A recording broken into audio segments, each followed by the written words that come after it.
Oniro. Ce qu'il y a de bien avec les histoires, c'est que l'inattendu peut surgir à n'importe quel moment. Voici donc ce qui arriva pas très loin d'Abbeville. Il y a très longtemps, par une belle journée d'été, un berger de Vauchelles faisait paître ses moutons. Ces terres se situaient entre Bélancourt et Vauchelles. Un moment, il se rend compte qu'un de ses moutons s'est sauvé. Il se lance à sa poursuite et il arrive devant un orme. C'était un très bel arbre, connu de tout le monde dans le coin pour marquer la frontière entre les deux villages. Et voilà que dans une grande lumière, le tronc de l'orme se craquelle, s'ouvre et une statue en bois apparaît. C'était la statue de la Vierge avec l'enfant Jésus dans ses bras. Oh bah ça alors! Notre berger reste un moment ébahi devant l'apparition, puis il se met à courir dans tous les sens. Et là, il rencontre un gars de Bélancourt, un arsouille de Bélancourt, à qui il raconte tout ce qu'il a vu. Et vous savez pourquoi, chez Jean de Bélancourt, on les appelle chez Arsouille? Ben non, pourquoi? Parce que chez des gars bien malicieux, avant de vendre leurs œufs au marché, ils les gobent. Oh! Quand ils font du cidre, ils l'allongent avec du jus de navet. Non! Et pour le jour du marché, pour que leurs vaches pèsent plus lourd, certains disent qu'ils leur font avaler une enclume.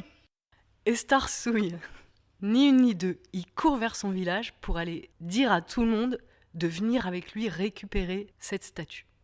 Dans le même temps, le berger de Vauchelles a couru prévenir les habitants de son village. Et voilà que la situation se complique. Les habitants des deux villages se réunissent devant l'orme. Mais c'est qu'ils la veulent, la statue. Les habitants de Vauchelles, les Caouins, n'en démordent pas. Ils veulent la statue dans leur église.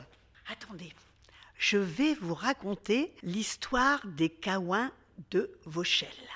Tous les 1er mai, les jeunes hommes vont sous les fenêtres des filles qu'ils veulent séduire. Et là, ils font le cri de la chouette.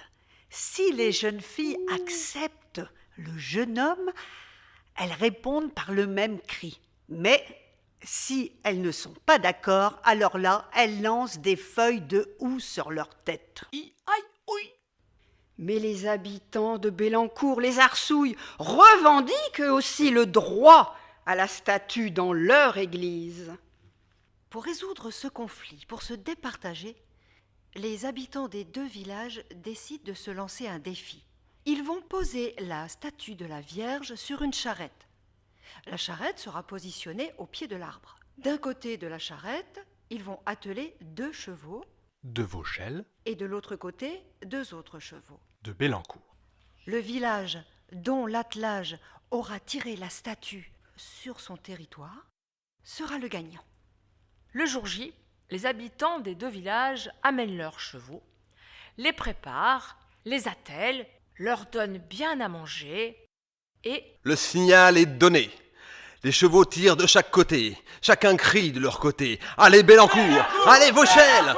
Et personne ne gagne. Pendant 1 heure, les chevaux tirent, jusqu'à ce qu'ils cèdent d'eux-mêmes, tombant de fatigue. La charrette n'a pas bougé d'1 seul centimètre.